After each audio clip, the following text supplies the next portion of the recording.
في شخصيات في التاريخ نهايتهم كانت مأساوية، بس رغم كده فضل اسمهم محفور في وجدان الناس، ومن أبرزهم الأشرف أبو النصر تومان باي، آخر سلاطين المماليك الشراكسة في مصر، واللي اتعرف بالسلطان الشهيد. الراجل ده كان السلطان الوحيد اللي اتشنق على باب زويلة قدام أهل القاهرة كلهم، وموته كان إعلان لنهاية عصر وبداية عصر جديد.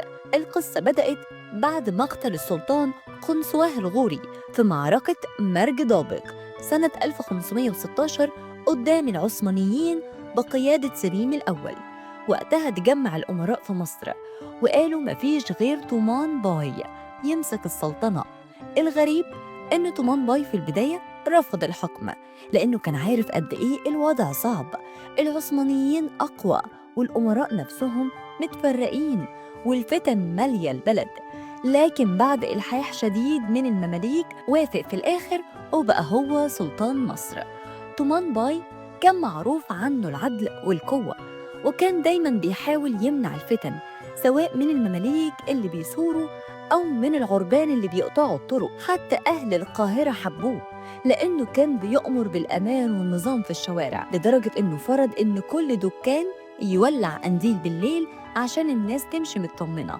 لكن ما كانش قدامه غير مواجهة مصيرية، العثمانيين. بعد ما سليم الأول سيطر على الشام بعت لتومان باي رسالة فيها تهديد واضح: يا تخطب باسمي وتبقى نايب عني في مصر، يا إما هدخل واقتل الكل. تومان فكر يقبل العرض عشان يحافظ على الدم، لكن بعض أمرائه استفزوه وقتلوا الرسل العثمانيين، وبقت الحرب هي الحل الوحيد. وبعد كده جت معركة الريدانية سنة 1517. تومان حارب بكل شجاعة وفضل يقاتل بنفسه في الصفوف الأولى، حتى إنه قتل وزير سليم الأول ظناً منه إنه السلطان نفسه. بس الخيانة من جوه كانت أقوى من السيوف. خير بيك وجان بردي الغزالي خانوه وسلموا أسراره للجيش العثماني، وانهزم تومان باي ودخل سليم القاهرة. تومان ما استسلمش بسهولة، عمل حروب عصابات ضد العثمانيين وكان بيضربهم ضربات موجعة، لكن في الآخر اتكشف مكانه بسبب خيانة العرب واتقبض عليه. السلطان سليم الأول انبهر بشجاعته وقال الراجل ده ما ينفعش يتقتل، وكان عايز ياخده مع اسطنبول.